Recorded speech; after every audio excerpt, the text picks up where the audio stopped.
Hey guys, Erica with a K here. Today's video is going to be on how to pack lightly for a vacation. So before we get into this video, I do want to just tell you a quick little story because you guys know I love my stories. So 2 years ago, my mom took my siblings on vacation to Vegas and I didn't think anything of it. I packed very lightly. I had one carry-on roll bag and then I had one backpack that I took on the plane with me because you're allowed one personal item and one bag. So my personal item was my backpack, my bag was my roll-on luggage. My husband did the same. He had the roll-on luggage and he had a backpack. The second year we went to Vegas, my mom took us again and my sister-in-law laughed and said, "I can't believe that this is all you take." She's like, "I was telling the people at work that I couldn't believe that this is what you take on vacation with you. And you know, you have all these outfits and everything like that." So I was like, let me make a video out of this because I thought that this was like the norm. I thought that everybody was just packing lightly and nobody wanted to actually check bags, even though my entire family checked their bags, except for me and my husband. But we'd have to wait for them to check their bags anyway. So this is my tips on how to pack lightly for a vacation. So the first thing I'm going to say is if you're into minimalism or if you're not into minimalism, there is a thing called a capsule wardrobe, which I'm sure you guys have heard about. It is like the buzzword of 2018. Everybody's talking about the capsule wardrobe. Think of your vacation as taking a capsule wardrobe with you. So the same way you would just kind of match all the things to kind of go together so you wouldn't have to really think is similar to when you're packing for vacation. You want to take some basics with you and then you want to take other things that just kind of match it or complement it and you can mix and match. That is what I like to do when I pack for vacation. So for example, I'll pack one pair of jeans no matter how long I'm going on vacation, and those are the jeans that I'm wearing the whole vacation. If there's a washer and dryer, great. If there's not, who cares? I don't wash my jeans that much when I'm home anyway.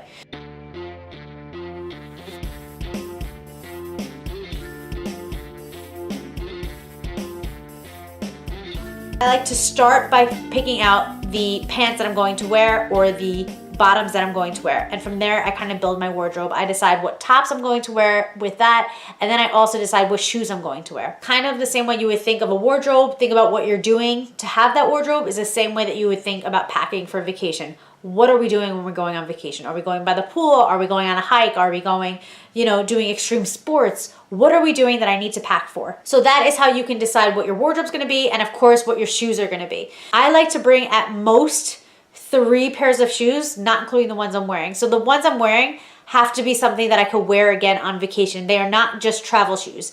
They are going to be shoes that I will wear on vacation because I cannot waste any effort or any room anywhere in anything when I'm going on vacation, right? So like when you go on vacation, it's nice to have like a pair of shoes in case you want to go for a walk, in case you want to, do something that takes a little bit more activity. So that would be a good time to wear sneakers on like a plane or something like that. I normally bring a pair of like high heels, like one pair of like heels, and then I usually bring a pair or 2 of wedges because wedges are just kind of more practical and it's just easier to not have to worry about what the ground's going to be like. Is it cobblestone? Is it a beach? Is it where am I walking that I'm going to have these spike heels, So I try to limit the amount of high heels like that. And I kind of just gravitate more towards wedges because I just think it's way easier, way less effort. I don't have to worry about what we're doing that day. I could just go do it and know that my heels are going to be okay.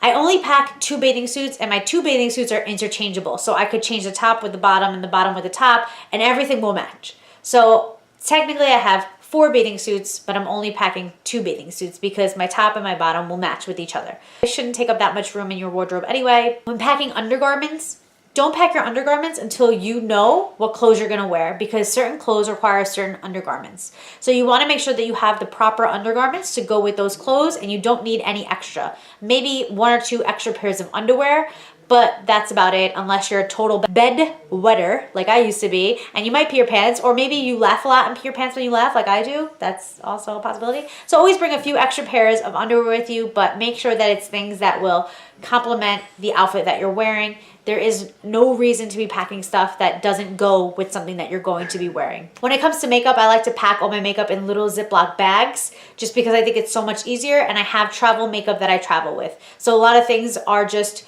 regular travel size. Most things are regular travel size because they don't let you on a plane without it. But even if we're just taking like a day trip or a weekend trip, my travel makeup is always my travel makeup. So I pack that in little Ziploc bags. It just makes it easier. And sometimes when I want to venture out, I'll put it in like a nice little cute bag that I'll just put in my backpack.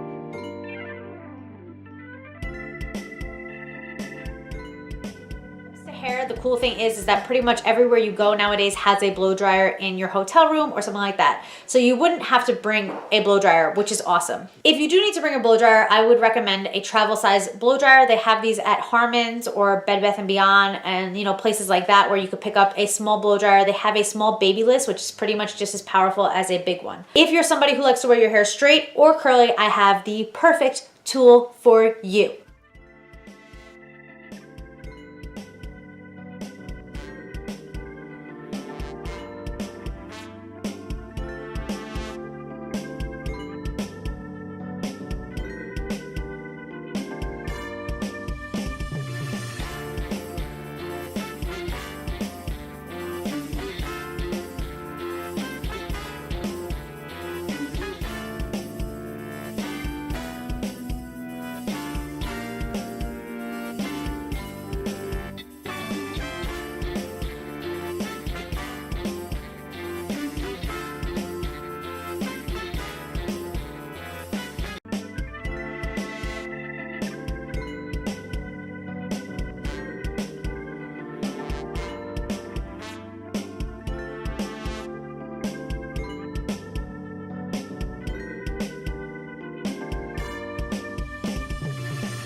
I like to have a little roll. I don't bring a lot of jewelry. I try to wear whatever jewelry I'm going to wear on vacation. I try to kind of wear it with me, or I'll just kind of have a jewelry roll. I'm not big onto accessories when I'm away because if I lost something, I would be so heartbroken, and it is so easy to lose jewelry along the way. And when you're packing jewelry, you only want to pack things that actually go with the outfits that you have already packed. So again, everything should have a purpose when you're packing. You're not just throwing random stuff into a bag. So now talking about actually packing it into a bag, how I pack is that I have my shoes on the bottom of the bag. Then I have my pajamas right on top of that. If you feel like bringing pajamas, you might not want to bring pajamas, but if you're sharing a room with somebody, you might consider that. I have my pajamas right on top of that, and with the pajamas, I always have a pair of sweatpants and a sweatshirt just in case it gets super chilly and you need that. The reason why I have that there is because I don't want to get my actual clothes dirty from the shoes that are on the bottom. Then the next layer would be underwear, bathing suits, everything like that. And then on top of that would then be skirts, dresses, etc. Then tops. Then we close that bag.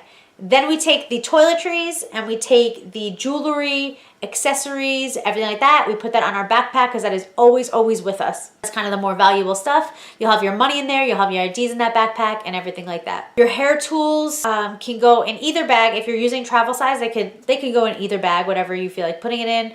I would probably put it in my regular roll-on bag, but that's completely up to you. Then you should always have a travel size bag that you have your actual toiletries for, like contact cases and everything like that. That can also go in that rolling bag. You don't need that in the other bag, but if you feel like putting it in there, you can put it in there. That's completely optional. All right, guys, so I think that pretty much wraps up this video. Anything that I mentioned will be linked below in my Amazon affiliate link. By clicking on the link and shopping through the link, you will be supporting my channel, so I do appreciate that very much if you find it in your heart to do that. And if you don't, that's okay too. You guys can just Google it and find it on your own.